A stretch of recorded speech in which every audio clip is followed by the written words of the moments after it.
my first sermon is going to be on where is God and what you do and watch. But we're going to have a look at what you watch today. We're going to start off with the old Transformers classic cartoon. I think it was made in the 60s, I really don't know. But I put this old picture in because I thought most of you would know this one instead of the two new movies. Well, it's a classic tale of good versus evil. You've got Optimus Prime, the red Autobot at the front, and then you've got Megatron, which is half gone, but yeah, he's on the other side, and that's good versus evil. And the story goes that they crash land on Earth after fighting a space battle in their ships, and they're put into slumber for millions of years until people and us, so-called, evolve into the point of present times then.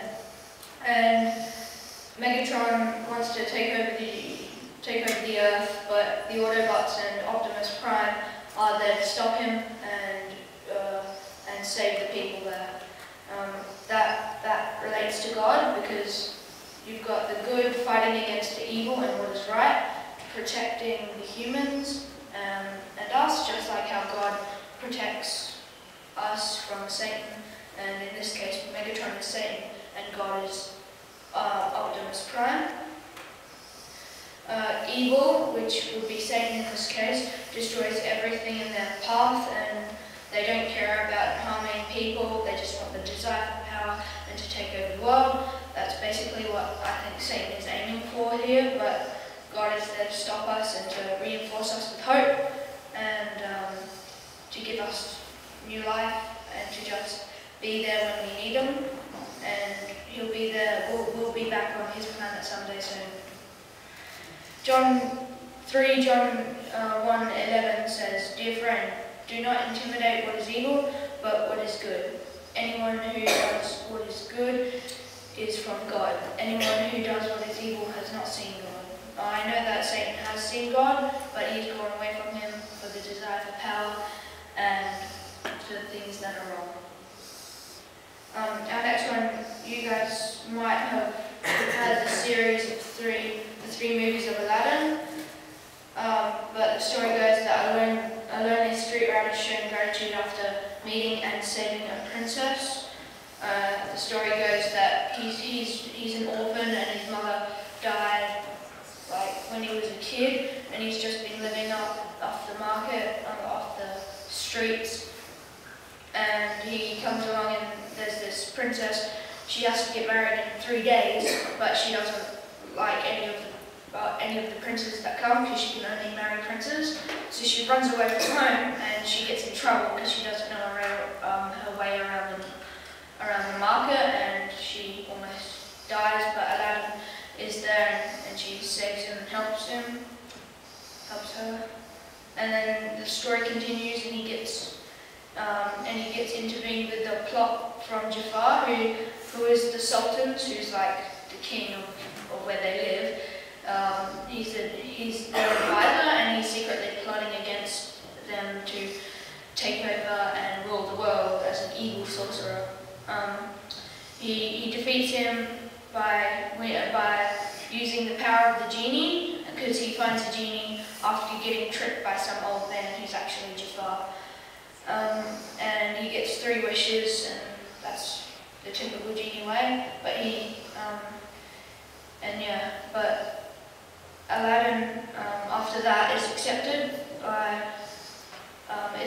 by the Sultan as a son. And if you think about it, that's just like when God accepts us as his son or as his children, and he will accept us into his home.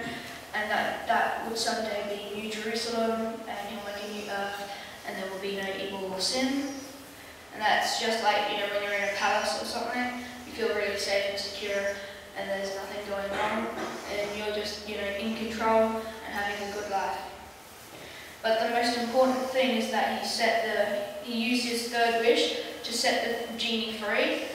Just like God sacrificed something, Aladdin sacrificed his 3rd wish for a higher purpose, and God sacrificed his life although he came back, he sacrificed his life to save us from sin. John 3:16 says, "For God so loved the world that he gave his one and only Son, that whoever believes in him shall not perish but have eternal life." And whoever believes will have eternal life and live forever with God. And that's when you might have watched this or read the old books or anything, but this is Narnia, the Lion, the Witch and the Wardrobe. The story goes that 4 children, they're in World War I or II, I can't remember, but they stumble into a magic world by hiding in a wardrobe, and it's a magical wardrobe. The story goes that before it, you might have heard of The Magician's Nephew. That was the book before this one, and they have this tree and they carved this tree that they made that they got from Narnia, I believe, and he carved the old main character called Diggory, who's now the household with the wardrobe in it. He carved the magical tree, into a wardrobe, and that now remains as a gate to Narnia. And they stumble into the world not knowing what they will do. Then they just find this prophecy that 4 children from another world save Narnia from the evil White Witch. And that's just, you're just surprised, like, how are we supposed to do this? And if you think about it, that's just like how God asks us to do stuff in like a completely another thing, and we don't know where it is or how safe it is, or no details or anything like that. But we do things for God and because we love Him and trust Him. Right now, my brother Josh Hamilton, he's in the Filipinos doing a mission trip because God asked him to do that, and he just did that with people from the Avondale, and that's his college, and he's there right now at this moment. 1 Corinthians 7:17 says, "Nevertheless, each person should live as a believer, in whatever situation the Lord has assigned to them, just as God has called them, just as the rule I lay down in all the churches." And that's a verse from the Bible that I've just picked up, and that's exactly like what I've been saying here. And I just think it's amazing that you can find some things in the Bible that relate to your life. The next is Harry Potter. They've got a long series. I'm sure most of you have heard about this, but the story goes that there's a boy called Harry who has a very interesting destiny as a wizard. First of all, he was an orphan, but when he was just a baby, he had 2 wizard parents, and they got killed by the evil Lord Voldemort, and he's like the bad guy of this movie and selection. He doesn't know he's a wizard, but because his mother sacrificed her life to save him, and she puts like some kind of barrier of hope and stuff around him, and that caused Voldemort's spell to rebound him and cause him almost to die.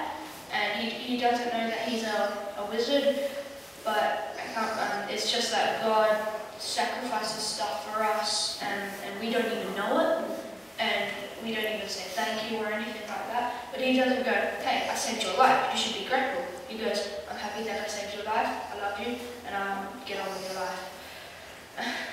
And that's just how, like, we're the baby and we don't know what's happening, and we don't know what's happening in the world. But eventually these movies become very dark and intense, and like you've got like all these evil things happening, the world is falling apart, you've got magical spells that can kill people and do mind-possessing things. But these also become very violent because you've got like 5 people that die, Dobby, one of the twins. Yeah, and it's just not good. You've got Death Eaters, who are like some soulless people who try and just suck the life out of you, and that's pretty much like Satan, how he tries to convince you to go to the dark side of the Force. And We don't like to do that, but we get forced to do that sometimes. But this is like a rebellion finally.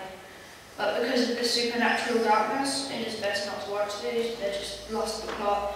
The first few episodes were good, but then it got really dark, intense, and violent, and it was just not that good anymore. But Isaiah 8:20 said, "Consult God's instructions and for the testimony of warning. If anyone does not speak according to his word, this word, they have no light of dawn." So I'm not saying if you watch this you'll go all evil. I'm just saying if you continue to watch this stuff, like you might. I know one of my friends from school. They're not a Christian, but they were watching stuff like this. Not Harry Potter, but other dark stuff like MA 15 plus. He was only 13. MA 15 plus movies, MA 15 plus games, and he just kind of lost the plot there, and he became very, solitude, lost personal skills, and lost most of his friends from that. So I'm just saying, if you watch this, maybe nothing will change, but nothing good will come out of it. I can tell you that.